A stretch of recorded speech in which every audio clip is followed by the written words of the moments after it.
Hello friends, स्वागत है आप लोगों का मेरे यूट्यूब चैनल एग्जाम स्वरूप पर। अगर आप सीटेट की तैयारी कर रहे हैं तो ये वीडियो आपके लिए बहुत इंपॉर्टेंट है। जैसा कि आपको पता ही है, आपका सॉल्व पेपर चल रहा है और सॉल्व पेपर में आज आप लोगों को हिंदी करना है। यानी हिंदी के जो क्वेश्चन है वो किस टाइप से सीटेट में पूछे जाते हैं वो आपको पता चलेंगे। यानी सॉल्व पेपर है ये आपका 6 फरवरी का, जो ऑनलाइन आपका एग्ज़ाम हुआ था 6 फरवरी 2023 में, उसका ये सॉल्व पेपर है। तो आपको ये वीडियो देख के समझ में आ जाएगा कि हिंदी में भी कैसे कैसे क्वेश्चन पूछे जाते हैं सीटेट में। ठीक है, तो चलिए वीडियो स्टार्ट करते हैं। वीडियो स्टार्ट करने से पहले अगर आपने मेरे चैनल को सब्सक्राइब नहीं किया तो आप मेरे चैनल को सब्सक्राइब कर लें, ताकि आगे भी आपको ऐसी वीडियो देखने को मिले। तो चलिए स्टार्ट करते हैं वीडियो। तो देखिए यहाँ पे जो आपको एक जो हिंदी का पोर्शन होता है वो 30 क्वेश्चन का होता है। ठीक है, इसमें 30 क्वेश्चन यानी 30 क्वेश्चन आपको पूछे जाते हैं। ठीक है, तो देखिए जो है आपका हिंदी दिया गया है, यहाँ पे आपको एक गद्यांश दिया गया है। ये गद्यांश पढ़कर आपको प्रश्न का उत्तर देना है। ठीक है, तो देखिए बस्तर में, चलिए गद्यांश को पढ़ते हैं। बस्तर में बहुत बहुत कुछ बदल रहा था, लेकिन यह जो बदल रहा था विकास के अर्थ में नहीं, बल्कि बस्तर की उन देखिए, लेकिन यह जो बदल रहा है विकास के अर्थ में नहीं, बल्कि बस्तर की उन परंपराओं के संदर्भ में, जो अपना जीवन काल पूरा करने करके अब अपने अवसान की ओर अग्रसर हो रहे हैं। यहाँ यह सब जिस संदर्भ में संबंधित है वो बस्तर का सूर्य चंद्र का अनोखा लिपि शास्त्र है, जो वहाँ के आदिवासियों के पास उनके विशिष्ट आकार भाव में मालूम नहीं कब से सुरक्षित रहा। आकार अभाव भाव में सुरक्षित यह कम से कम इतना पुराना तो हो ही चुका है, जितना पुराना होने पर वो किसी प्रथा को हम परंपरा कहने लगते हैं। ठीक है, उसके बाद है हम चकित रह जाते हैं कि सूर्य चंद्र पशु पक्षी और अपने काल की जीव जगत की अनोखी लिपि में अपने किसी पूर्वज की स्मृतियों को अपने शरीर पर धारण किए हुए ये काष्ठ स्तंभ जाने कब से ऐसे ही खुले आकाश के नीचे खड़े हैं। धूप, हवा, पानी, सर्दी, गर्मी को अपने पर झेलते हुए क्या इन्हें हमारे आने की प्रतीक्षा होती है? क्या अपने इस पूर्वज के विषय में हम कुछ बता सकें, जो इस गांव के लोगों की दृष्टि में कोई यथोगाथा हो सकती है, जिससे हमारे तरह के बाद के दिनों में आने वाले लोगों को परिचित होना चाहिए। उसके बाद है आपका देखिए, जो सुगंध आकृतियाँ काष्ठ स्तंभों और पर उकेरी जाती है अपने पारंपरिक बल्कि अनुष्ठित आकार भाव मार्फिट में, वहाँ की वही लाल पीले हरे चटक रंगों में इन प्रशस्त स्तंभों पर चित्रित है, लेकिन उनकी काष्ठ माध्यम से प्रशस्त माध्यम में प्रवेश का अंतरण कलात्मक विघटन को दर्शाता है। यह विघटन कलात्मकता तक ही सीमित नहीं, बल्कि बस्तर के अनुष्ठानिक सामाजिक चरित्र में आ रहे परिवर्तन का भी संकेत करता है। तो देखिए अब आपको यहाँ पे जो है क्वेश्चन का आंसर देना है। ठीक है, तो क्वेश्चन का आंसर पहले देखिए, उस गद्यांश से ही आपको क्वेश्चन आएंगे। ठीक है, पहला क्वेश्चन है चंद्र शब्द क्या है? तो चंद्र शब्द क्या है? तद्भव है, तत्सम है, देशज है या विदेशज है? तो इसका राइट आंसर आपका हो जाएगा, राइट आंसर आपका हो जाएगा तत्सम। यानी जो चंद्र शब्द है वो क्या है? चंद्र शब्द तत्सम शब्द होता है। इसका तद्भव शब्द चांद होगा। वे शब्द जो संस्कृत से निकल कर जो कि त्यों हिंदी में प्रयुक्त होते हैं उन्हें तत्सम शब्द कहा जाता है। ठीक है, दूसरा क्वेश्चन है आपका अवसान का विलोम क्या है? तो अवसान का विलोम क्या है? अविर्भाव या समाप्ति या अंत या पतन। तो इसका राइट आंसर होगा अविर्भाव। ठीक है, ये ऑप्शन अवसान का विलोम शब्द अविर्भाव होता है। दिए गए अन्य विकल्पों के शब्दों का विलोम शब्द निम्न है। यानी आदि का क्या होगा? अंत होगा। उत्थान का पतन होगा। समाप्ति का असमाप्ति होगा। ठीक है, उसके बाद है आपका तीसरा क्वेश्चन। तीसरा क्वेश्चन पूछा है सुगंध शब्द में सु क्या है? यानी प्रत्यय है, उपसर्ग है, संज्ञा है या सर्वनाम है? सुगंध शब्द में सु उपसर्ग है, यानी ऑप्शन नंबर बी आपका राइट है कि उपसर्ग है। उपसर्ग में वे शब्दांश होते हैं जो किसी शब्द के पहले लगाकर एक नए शब्द का निर्माण करते हैं। सु उपसर्ग से बने हुए अन्य शब्द है, जैसे कि स्वागत, सुयश आदि। ठीक है, उसके बाद है आपका फोर्थ क्वेश्चन। फोर्थ क्वेश्चन देखिए क्या है? तो विघटन का प्राय नहीं है तो ध्वंस, क्षीणता, नाश या निर्माण। तो इसका राइट आंसर आपका हो जाएगा डी। राइट आंसर आपका हो जाएगा डी, यानी निर्माण। विघटन का प्राय निर्माण नहीं है, निर्माण रचना या बनावट का प्राय है, क्योंकि जबकि ध्वंस, क्षीणता, नाश, पतन, विध्वंस, क्षय, विनाश आदि विघटन का ही पर्यायवाची शब्द होता है। ठीक है, उसके बाद है आपका, उसके बाद देखिए उसके बाद आपका क्वेश्चन नंबर 5। क्वेश्चन नंबर 5 क्या कह रहा है? कोई प्रथा परंपरा कैसे बनती है? अब आपको बताना है कि कोई जो प्रथा होती है वो परंपरा कैसे बनती है। तो देखिए अल्प समय तक बनी रहकर या दीर्घ काल तक बनी रहकर या बहुसंख्यक द्वारा मान्य रहकर या वैध होने पर। तो राइट आंसर आपका हो जाएगा ऑप्शन नंबर बी, दीर्घ काल तक बनी रहने पर, यानी कोई प्रथा दीर्घकालीन तक बनी रहकर परंपरा बन जाती है। ठीक है, उसके बाद है आपका 6 क्वेश्चन, बस्तर के विशिष्ट आकार भाव यानी मोफिट में निम्नलिखित चित्र नहीं है। तो किसका चित्र नहीं है? सूर्य चंद्र का नहीं है, पशु पक्षी का नहीं है, या शिव पार्वती का, या अनुष्ठानिक चित्र का नहीं है।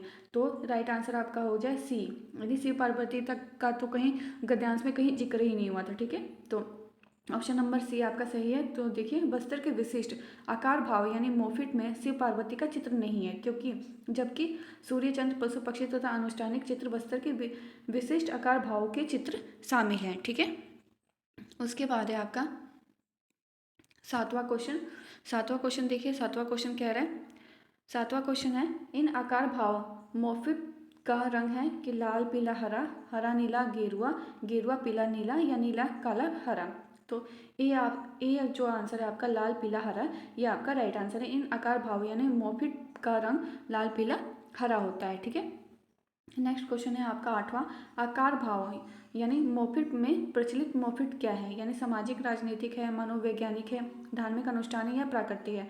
तो सी आपका राइट आंसर है, धार्मिक अनुष्ठान है। आकार भाव में प्रचलित मोफिट धार्मिक अनुष्ठानिक ठीक अनुष्ठानिक होता है। ठीक है, अब देखिए आपका 9वां क्वेश्चन है आपका, निम्नलिखित में से गद्यांश के आधार पर कौन सा वाक्य सही नहीं है।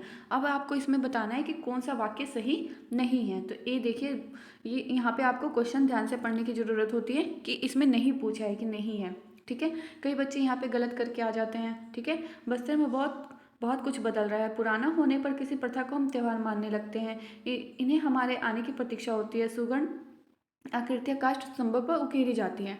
तो इसका राइट आंसर क्या होगा कि पुराना होने पर किसी प्रथा को हम त्यौहार मानने लगते हैं। ये इसका तो कहीं जिक्र नहीं था, क्योंकि पुराना होने पर किसी प्रथा को हम क्या करते हैं, प्रथा को त्यौहार नहीं मानते हैं। ठीक है, तो राइट आंसर आपका बी हो जाएगा। तो देखिए, गद्यांश के आधार पर पुराना होने पर किसी प्रथा को हम त्यौहार कहने लगते हैं, ये वाक्य सही नहीं है। गद्यांश के अनुसार इसका सही वाक्य ये होगा कि पुराना होने पर किसी प्रथा को हम परंपरा कहने लगते हैं। ठीक है, शेष विकल्पों का वाक्य सही है। ठीक है, जो भी आपको ये जो 3 वाक्य दिए गए हैं उसका वाक्य सही है, बस बी का जो ऑप्शन नंबर बी है आपका वहाँ पे गलत है। ठीक है, उसके बाद देखिए, उसके बाद है आपका, इन दिए गए गद्यांश को पढ़कर पूछे गए प्रश्न का उत्तर दीजिए। अब यहाँ पे जो काव्यांश दिया गया है आपको, यानी कि यहाँ पे जो काव्यांश दिया गया है आपको, वो उसे पढ़कर आपको प्रश्न का उत्तर देना है। तो देखिए, काव्यांश क्या है, तो काव्यांश ये है कि मैं लेना चाहती हूँ ज़मीन का एक टुकड़ा, खालिस मिट्टी और नीचे दबे धरोहर के साथ, उसमें शायद बची रह जाए बारिश की बूंदों की नमी, धूप की गर्माहट, कुछ चांदनी, उसमें शायद बची रह जाएगी चींटियों की बौरबी, और चींटियों की चोंच से गिरा हुआ कोई दाना, बांस का एक झुरमुट, या जिसमें बांसुरी की आवाज़ गूंजती होगी। ठीक है, अब देखिए, इसमें आपको बताना है खालिस शब्द का प्राय क्या है। तो खालिस शब्द का प्राय क्या है कि सच्चा होता है, विशुद्ध होता है, मिश्रित होता है, या दूषित होता है। तो इसका राइट आंसर आपका हो जाएगा बी, यानी विशुद्ध होता है। खालिस शब्द का जो प्राय विशुद्ध होता है। खालिस के अन्य पर्यायवाची असली, खरा, अनमल, अमिश्रित, या शुद्ध, या उसके बाद यादी। ठीक है, उसके बाद 11वां क्वेश्चन है आपका, चांदनी चांदनी शब्द में कौन सा प्रत्यय है, यानी आपको जो बताना है चांदनी शब्द में कौन सा प्रत्यय, ई है, ई बड़ी ई है, या नी है, या छोटी जो कि नी की मात्रा है। ठीक है, तो इसमें बताना है चांदनी शब्द में, यानी सी आपका ऑप्शन सही है, नी। चांदनी शब्द में नी प्रत्यय है, नी प्रत्यय से बने अन्य शब्द है करनी, चटनी, कटनी, मरनी इत्यादि। ठीक है, उसके बाद 12वां क्वेश्चन है आपका, कवित्री क्या नहीं बचा लेना चाहती है, यानी कवित्री क्या नहीं बचा लेना चाहती है। तो जमीन का एक टुकड़ा, धूप की गर्माहट, कुछ चांदनियाँ, विस्फोटक ध्वनियाँ। तो डी ऑप्शन आपका राइट होगा कि कवित्री विस्फोटक ध्वनियाँ नहीं बचा लेना चाहती है। ठीक है, उसके बाद है आपका 13वां क्वेश्चन। 13वां क्वेश्चन क्या है आपका, मैं बचा लेना चाहती हूँ जमीन का एक टुकड़ा, पंक्ति से अभिव्यक्त है, यानी पंक्ति में क्या कहा गया है। तो देखिए, उपभोक्तावादी संस्कृति का एक कटाक्ष, मनुष्य और प्रकृति के आदम रिश्ते की छटपटाहट, या सी ऑप्शन है आपका प्राकृतिक के शरण का रोष, या प्राकृतिक संप्रदा की रक्षा। तो इसका राइट आंसर आपका बी हो जाएगा, मनुष्य और प्रकृति के आदम रिश्ते की छटपटाहट। तो देखिए, मैं बचा लेना चाहती हूँ जमीन का एक टुकड़ा, पंक्ति से मनुष्य और प्रकृति के आदम रिश्ते की छटपटाहट अभिव्यक्त हुई होती है। ठीक है, अब देखिए 14वां क्वेश्चन है आपका, प्रस्तुत कविता के संदर्भ में किस धरोहर का उल्लेख नहीं है, यानी जो प्रस्तुत कविता जो है उसमें किस धरोहर का उल्लेख नहीं हुआ है। तो कुछ चांदनी का, धूप की गर्माहट का, बारिश की बूंदों की कमी का, या चिड़ियों की चहचहाहट का। तो इसका राइट आंसर आपका हो जाएगा ऑप्शन नंबर डी, चिड़ियों की चहचहाहट का धरोहर का उल्लेख नहीं हुआ है। ठीक है, अब 15वां क्वेश्चन है आपका। 15वां क्वेश्चन देखिए, कविता में बांस के झुरमुट में बांसुरी के संबंध का आशय क्या है, यानी जो कविता में बांस के झुरमुट दिए हैं उसमें बांसुरी के संबंध का क्या अर्थ है। तो ए ऑप्शन है आपका, बांसों में छिपी बांसुरी की आदिम लय की खोज। बी ऑप्शन है आपका, बांसों ने नष्ट होते जाने की चिंता। सी ऑप्शन है आपका, बांसों की बजाय अन्य धातुओं से बनी बांसुरी की पीड़ा। डी ऑप्शन है आपका, बांसों के घने जंगल के बढ़ते जाने का डर। तो इसका राइट आंसर आपका हो जाएगा ए, यानी बांसों में छिपी बांसुरी के आदिम लय की खोज। कविता में बांस के झुरमुट में बांसुरी के संबंध का आशय बांसों में छुपी बांसुरी की आदिम लय की खोज करना होता है। ठीक है, यहाँ पे आपका हिंदी का भी आपका 15 क्वेश्चन कंप्लीट हो चुका है। अब आप लोग देख सकते हैं कि सीटेट में हिंदी के क्वेश्चन कैसे पूछे जाते हैं, यानी गद्यांश और काव्यांश में आपको कैसे कैसे क्वेश्चन पूछे जाते हैं। ठीक है, ये आपका 15 क्वेश्चन यहाँ पे सीटेट का कंप्लीट हो गया हिंदी का। अब आप इस हिसाब से आप अपनी तैयारी कर सकते हैं कि ग्रामर से भी कुछ पोर्शन आपके पूछे जाते हैं, यानी जो गद्यांश और काव्यांश है उसमें से भी आपके ग्रामर के पोर्शन से आपको क्वेश्चन पूछे जा सकते हैं हिंदी के। ठीक है, तो आप लोग तैयारी भी इसी हिसाब से कीजिएगा। और जो भी आपके 15 क्वेश्चन है, यानी 15 क्वेश्चन बाकी है, वो कल के वीडियो में करवाए जाएंगे। ठीक है, अगर आपको मेरी ये वीडियो पसंद आए तो लाइक, शेयर, कमेंट और सब्सक्राइब करना ना भूलें। Thanks for watching.